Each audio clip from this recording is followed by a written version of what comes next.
You ask Tiger to solve. This deals with linear equations with one unknown. The final result is m equals -18/7. Let's solve it step by step. Simplify the expression. Group like terms.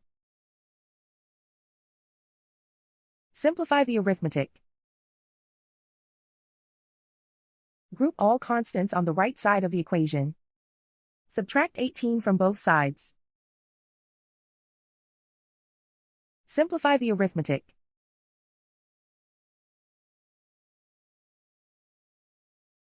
Isolate the m. Divide both sides by 7. Simplify the fraction.